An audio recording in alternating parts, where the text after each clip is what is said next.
Hello, everyone, and welcome to the Jeffrey Epstein Show. I'm your host, Bobbycapucci, and this is a morning update. Ever since Ghislaine Maxwell was arrested, and even previous to that, I've said that I was pretty confident that things were happening behind the scenes with the prosecutors. Now, of course, I am very skeptical of the federal government and the Department of Justice. But in this case, at this point in time, I think that they are actually taking it seriously and that this investigation is progressing in a manner that is going to cause a lot of pain and suffering to Jeffrey Epstein's associates. And I also stated that these sort of people, these rich type of folks who get involved in these sort of criminal activities are not built for this life. They're not going to sit around in a room with an investigator or an interrogator and act hard. They're not going to keep the information close to their vest. That's not what they're about. These people aren't like that. They're not going to take a 25-year sentence to protect one of their co-conspirators. That's not how it works. And that's what the FBI is doing.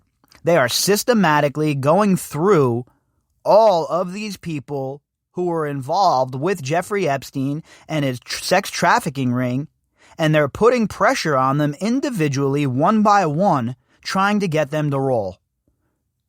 And in this article today from the fantastic Kate Bricklet over at the Daily Beast, we hear about one of those ex-employees of Jeffrey Epstein's who is speaking with the feds. And if Adam Perry Lang is speaking with the feds, how many other former employees are doing the same thing? Let's jump into this article by the Daily Beast and see what Kate Bricklet has to say. Headline: Epstein's former chef is cooperating with the feds on the sex ring investigation. Author Kate Bricklet. Virginia Roberts clutched the letter as she traversed a California highway overlooking the Pacific Ocean.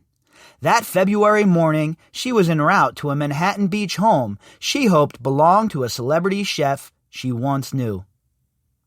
So Virginia was on her way over to a house that she thought belonged to Adam Perry Lang. And she was on her way there to try and get him to help her with her case. All of these employees that were around Jeffrey Epstein, that were there all the time, that were intimately involved with Jeffrey Epstein's day-to-day behavior, they all saw Virginia there all the time. They know the deal. They could come out and corroborate these stories. But even in Epstein's death, these people have been quiet. So they must be compelled to speak to investigators. That means subpoenas. That means grand jury indictments, if there's evidence for it. But whatever it may be, these people must be compelled to speak on what they know. A survivor of Jeffrey Epstein's sex ring, Roberts was on a cross-country mission to door-knock the financier, pedophile's, former employees after his death. She hoped these acquaintances could be witnesses now, without fear of retribution from Epstein, and lend support to her court battle with Epstein's one-time lawyer, Alan "I kept my underpants on" Dershowitz, whom she accused of sexual abuse. Dershowitz adamantly denies Roberts' claims. So basically, Virginia was on a countrywide quest to try and gain some support from Epstein's ex-employees after the fact to corroborate her story and to help out with her case against Alan Dershowitz. On this particular day, Roberts was looking for Adam Perry Lang, the chef and barbecue expert behind the Hollywood steakhouse APL. Lang's hotspot is backed by one of his besties, late-night host Jimmy Kimmel, and community actor Joel McHale. Jimmy Kimmel is a big, fat, gigantic hypocrite, by the way. Dude gets on his show and rails and talks trash about everybody else that he considers his enemy. But meanwhile, This dude was on The Man Show, was an absolute beast in his own right, and still continues to be a stupid moron. It's a shame that him and I went to the same college. His resume includes appearances on Kimmel's Show, nods from Oprah Winfrey, and a spot on the New York Times bestseller list for his book, Serious Barbecue.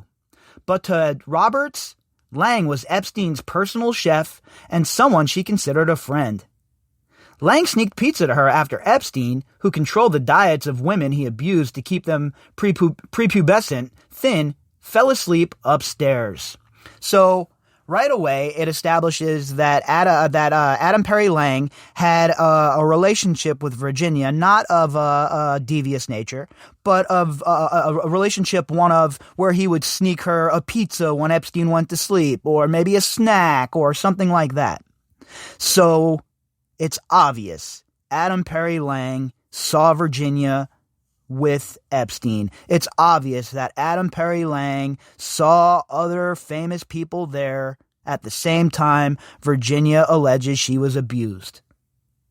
So Adam Perry Lange better be singing that song for the feds. Justice comes in many forms. In my case, justice is holding the various perpetrators that participated, enabled, or looked the other way accountable, said Roberts' letter to Lange, which she read aloud during a road trip with investigative reporter Tara Palmieri. Again, another reporter who's great. Tara Palmieri, if you're not following her on Twitter or familiar with her work, make sure you check it out. She is really good at what she does. The moment is captured in Season 2 of the podcast Broken, Seeking Justice, wherein Palmieri and Roberts track down Epstein's household staff who've long kept silent about the hedge funder's activities in New York, Florida, New Mexico, and the U.S. Virgin Islands. I'm not here to ruin your life, Roberts read. You have so much knowledge of the various people on the planes and his homes and anywhere you would have been with him. You truly can't say you didn't know or you can't remember. And that's for sure. A lot of these people, you love to use that excuse. Oh, I don't remember. I don't recall. I wasn't that close to him. But Adam Perry Lange doesn't have that wiggle room. You were his personal chef, bro. You were in charge of making his food. You had to have been very, very, very high on the trust ladder, right? So to act like you don't know anything and you aren't aware of what occurred, that's just punk shit, homie.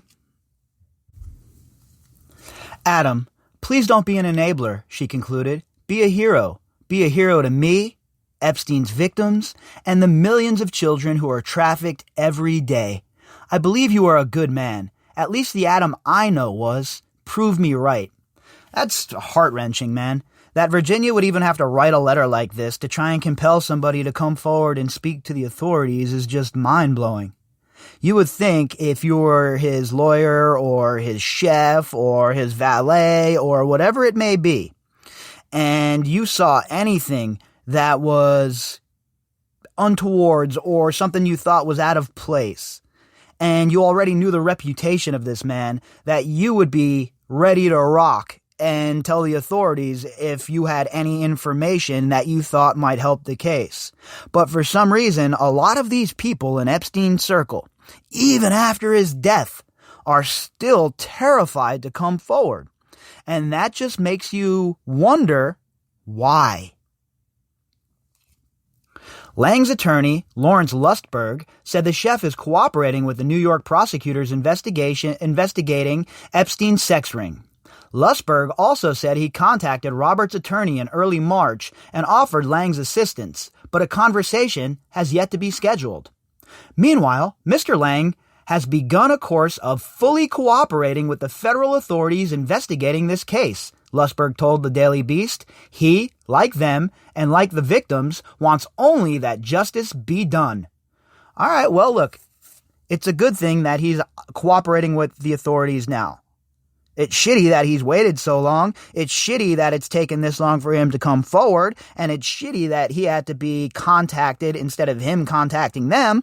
But here we are. I wonder what sort of information Mr. Adam Perry Lange is providing the investigators with. Now, he can corroborate a bunch of stuff, right? He was on the plane. He was with Epstein a whole bunch of times. They spent a lot of time together. So I would think that this man is a trove of information. Lang echoed his attorney's comments in an email saying, "We have absolutely always been available to the attorneys for the lawyers representing the victims." Roberts, now a mother of 3, last tried to reach Lang in 2014, around the time she was preparing a defamation lawsuit against Ghislaine Maxwell, Epstein's former girlfriend, co-conspirator, fellow child abuser, general all-around scuzzbag, who was awaiting trial on federal charges related to his sex trafficking scheme. Roberts claims Maxwell recruited her for Epstein in 1999, groomed her, and sexually abused her, and forced her to have sex with powerful men until she escaped from the wealthy couple in 2002. Maxwell denies any involvement in Epstein's abuse of underage girls. So, Virginia reached out to Lang in 2014, and she was trying to get him to help her out with her defamation lawsuit against Maxwell. And I don't know how that ended up, right? I don't think that she was able to reach him. It doesn't say here so far in the article, but what took Adam Perry Lang so long to come forward? Is it because he was compelled to do so? I guess a phone call from the FBI will jar you into action, huh? Roberts says Lang, 51, can confirm the basics of her story. Unlike many other household staff, the chef traveled everywhere with Epstein, and Lang's name is listed multiple times in flight records for the financier, pedophile's, private plane. In March 2001, for example, Lang traveled from Teterboro, New Jersey to Santa Fe, New Mexico with Roberts, Epstein, Maxwell, MIT scientist Marvin Minsky, and billionaire Henry Jarecki. Roberts claimed Maxwell directed her to have sex with Minsky, who died in 2016. So, you were on the plane with him, Mr. Perry Lang, and you saw Minsky on the plane with Virginia, on the plane with Epstein, on the plane with all of these other people. That can corroborate her story. So what is taking you so long to come forward? 2 months later, Lang flew from Teterboro to Palm Beach with Epstein, Maxwell, and her former assistant, Emmy Taylor, according to a 2016 deposition of Dave Rogers, a former pilot for Epstein. A review of flight records show Flora Perry Lang, the chef's ex-wife, also joined some of these travels, including one 2002 flight from New York to Paris with Maxwell, alleged co-conspirator Sarah Kellen, and Epstein. So I don't want to even hear, oh, well, we're not that close, or, I was just his chef. Close enough that your wife was on these personal flights to Paris. Close enough that you were getting some of the benefits of that high-flying life that this monster was living, right? But you couldn't be bothered to come forward and help, huh? You couldn't be bothered until this huge investigation started to bloom.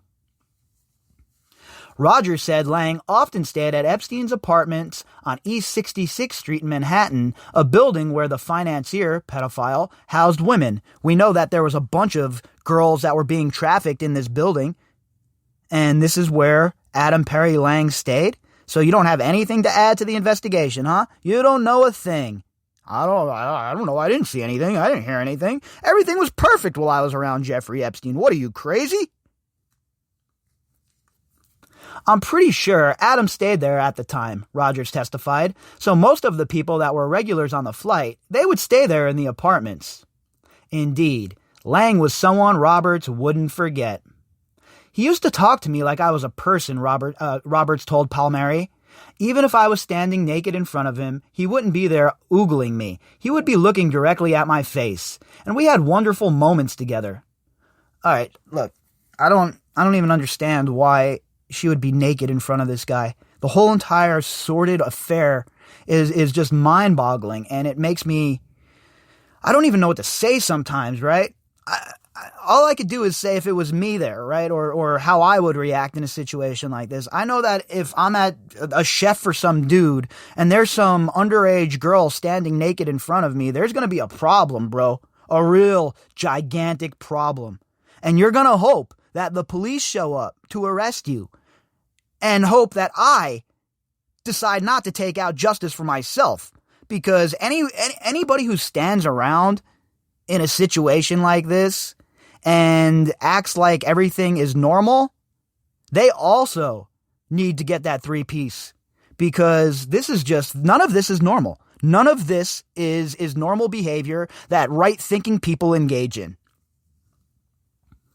According to Roberts, Epstein kept his young women on ridiculous, all-organic diets so they'd stay skinny. In those days, Roberts was tasked with putting on Epstein's socks and shoes, helping him bathe, and tucking him in bed. I mean, putting on his socks and shoes and helping him bathe and tucking him in bed? This guy acted like he was some sort of sheikh, and he had a harem, and all these girls had these different roles that they had to play. If it wasn't for the fact that this idiot escaped justice, I would be doing backflips that he's dead, because society loses nothing when somebody like this dies, right? The only shitty part is that he didn't have to face his survivors in a courtroom. But besides that, this guy, the whole world is better off that this scumbag is dead. One night, when Roberts was on Epstein's private island, she repaired to the kitchen after Epstein went to sleep. Lang agreed to make her pizza, she says. It became a nocturnal routine for them both, sometimes with Roberts helping wash the dishes. "He would have the pizza waiting for me already in the kitchen," Roberts recalled. "I'd jump up on the bench. We'd open a beer, which is another thing we weren't allowed to drink, but we would have a beer together and eat pizza and just talk. He just seemed like a real cool human being," Roberts added. Again, I don't know about you folks, but I'm not cracking a beer open with an underage girl and eating pizza with her in the middle of the night. I don't even understand what that even means. This is what happens when you let greed get in the way of your life. Adam Perry Lang was so hell-bent on making money and increasing his own status that he was blinded to the fact that he was also complicit with Jeffrey Epstein's abuse. Because they obviously, none of these people thought they were doing anything wrong, when in reality, they were all enabling and facilitating Jeffrey Epstein's behavior. Robert said Maxwell put a stop to these late-night hangouts. Ghislaine, being the control freak that she was like keeping an eye on us, making sure we weren't talking anymore, Robert said. Lang worked for Epstein from 1999 to 2003. After his career took off, he mentioned working for a private client in media interviews. He also discussed working on a New Mexico ranch. He did not, however, refer to Epstein by name. Yeah, he didn't refer to Epstein by name because he knew, right? Adam Lang knew the deal. He knew what Epstein was up to. Look, you're not going to convince me that Adam Lang is a stupid man, okay? I've seen his interviews. I've heard him speak. He seems to be a relatively intelligent cat. But to think that he had no idea what was going on with Epstein is just absolutely ridiculous. If he thought everything was on the up and up with Epstein, right, and thought that Epstein was this great guy, why didn't he refer to Epstein by name or say that he worked at Zorro Ranch? After his gig with Epstein, Lang helmed the steakhouse inside Manhattan's Penthouse Strip Club, as well as the now extinct Daisy Mae's Barbecue USA, which Lang says he named after a dog on the New Mexico ranch where he learned his craft. "I cooked with the cowboys, and they were so opinionated, but they didn't know what they were talking about," Lang told the New York Times in 2003. Another reference to his time on Jeffrey Epstein's ranch, and he doesn't mention it by name. Right? Just the ranch with the cowboys. So I'd like to find out who the cowboys were as well. Let's talk to them. According to the Times profile, in the 1990s, Lang worked under Daniel Boulud at La Cirque and David Waltuck at Chanterelle before moving to Paris. He returned to New York in 1997 and became a personal chef for Epstein. I wonder how that happened. And I wonder who his contacts in Paris were. Did he meet Jean-Luc Brunel, perhaps? I don't know. I don't have any evidence pointing that way, but Paris sure does seem to be like a very important part here, doesn't it? Lang again referred to the New Mexico ranch in a 2014 interview with Texas Monthly, saying the property was in the middle of nowhere and between Santa Fe and Albuquerque. That description appears to match Epstein's Zorro Ranch in Stanley, where the financier, pedophile, reportedly wanted to impregnate women and seed the world with his DNA. Well, yeah, that's exactly what it means. That's exactly where it was. Okay, I was down there in February. I took the drive. Now, it's not exactly right between Albuquerque and Santa Fe, but it's about an hour and a half away from Albuquerque and about 45 minutes away from Santa Fe. The chef didn't identify his New Mexico employer. He would only tell Texas Monthly that in 2000 and 2001, he catered to one individual.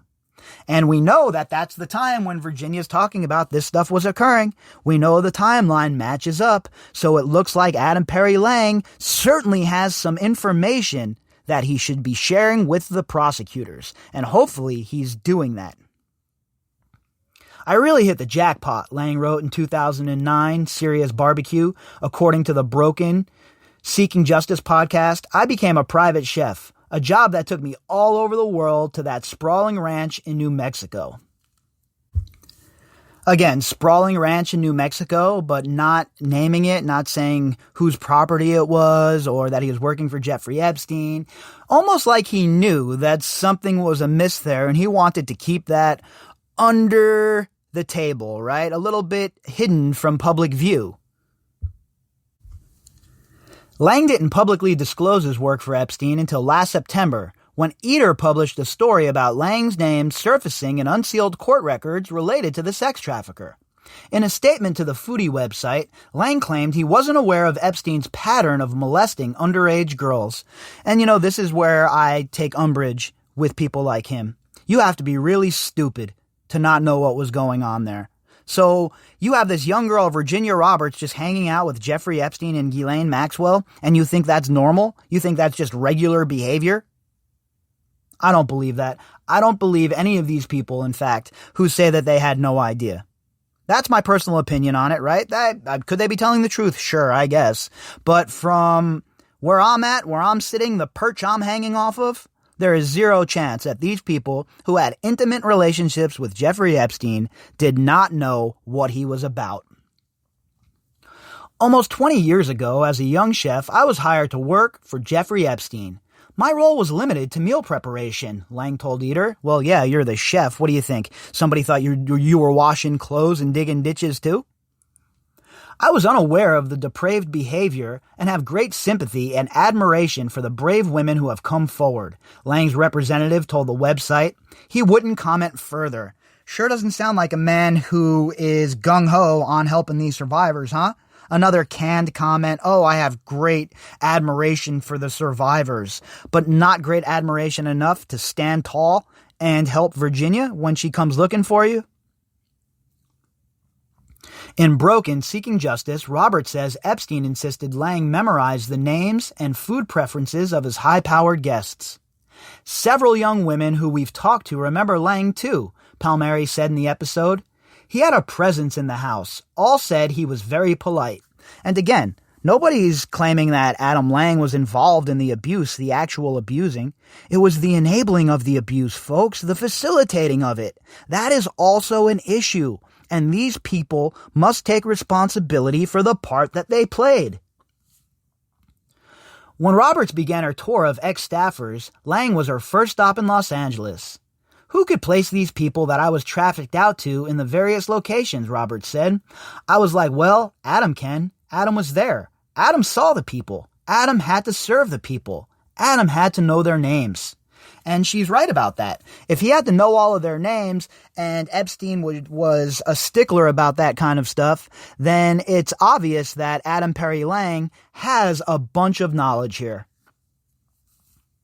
Roberts hoped that with Epstein dead and gone, Lang might finally share with the world, or at least her lawyers, what he knew. She said that when girls in Epstein's orbit lounged nude indoors or by the pool, Lang served them with iced tea and jugs of water or fruit. He saw us naked all the time, Roberts told Palmieri. Again, bro, what are you thinking? You're the chef for this sick pervert, and all these little young-ass girls are running around naked, lounging around the pool naked with no clothes on, and you think that's normal behavior? Or did you just ignore it because of your own personal gain? Palmieri and Roberts tried finding Lang at different addresses and his Hollywood restaurant. According to reports by TMZ and Entertainment Tonight, Lang once lived in a Hermosa Beach home belonging to Kimmel. In January 2019, police arrested Lang at Kimmel's house after receiving reports of a man assaulting his girlfriend. Lang was never charged, and authorities said he was a victim of swatting or a false police report. All right, well, whatever. That's neither here nor there, I guess, and, we don't have any information on that. But I love that him and Kimmel are so close, considering Kimmel's such a loudmouth idiot. Lang didn't agree to interview with the podcast, but provided the following statement.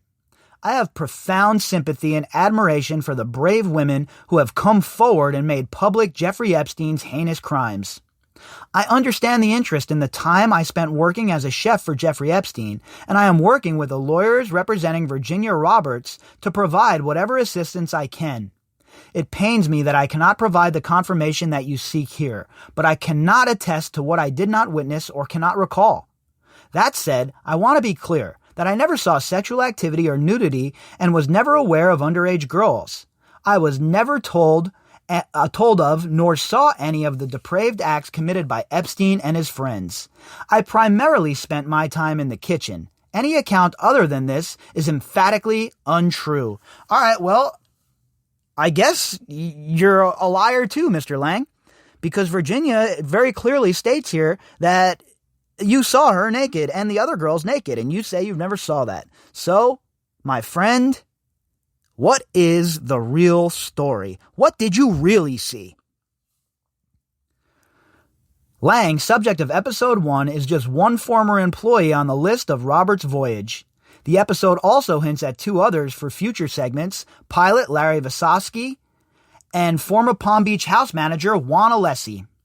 The podcast is produced by Sony Music Entertainment's 3 Uncanny 4 Productions, which was co-founded by Adam Davidson and Laura Mayer. Boy, it must be nice to have resources, huh? Other executive producers include Adam McKay, the writer-director behind Vice and The Big Short, and Kevin Messick, producer credits for Vice and Succession, at Hyper Object Industries, and Julie K. Brown, the Miami Herald reporter whose 3-part investigation in 2018 stoked public fury over Epstein's secret plea deal. I don't listen to any of these podcasts, by the way. Not because I don't think they're good, but I don't want them to influence my work here. So after this whole ordeal is over, I'll go back and listen to all of these podcasts.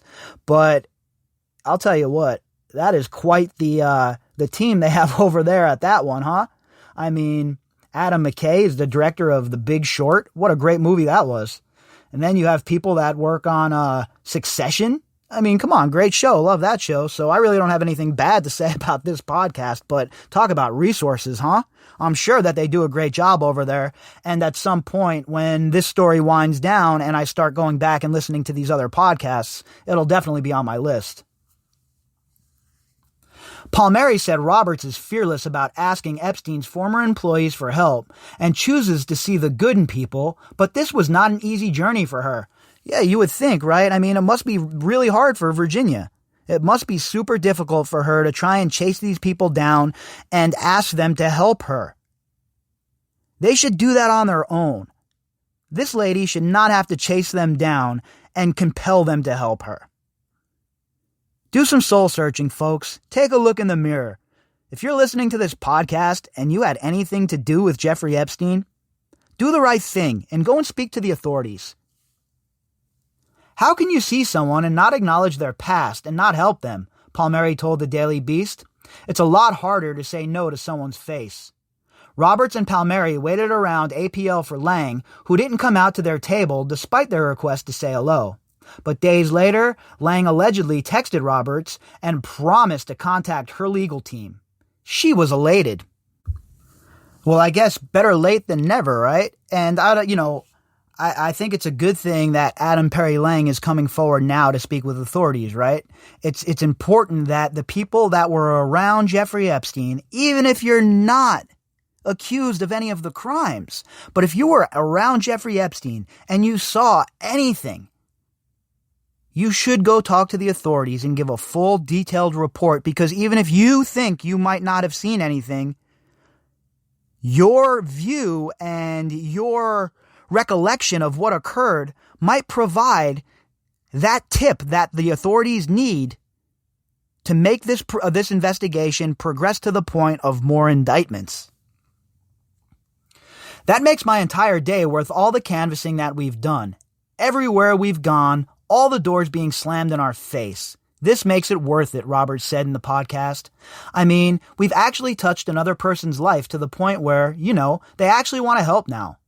Roberts imagined Lang would sit for an affidavit to tell my attorneys who was there and what he saw and try to be of any help. And that's all we can ask for from people, Roberts said. If you saw something, say something. She's 100% right with that, and that is exactly what I've been talking about here on the podcast with these enablers. There's no excuse, if you were in Jeffrey Epstein's realm at all, for you not to come forward willingly and speak to the authorities. The only people that are not going to come forward willingly, at least from the position of people who are involved or who weren't involved, the people who don't come forward and hide behind their canned statements and all the other nonsense, those are the people who are directly in the crosshairs. Because if you were innocent and you didn't do anything wrong, you would want to come forward in this case and help bring justice to those who were responsible.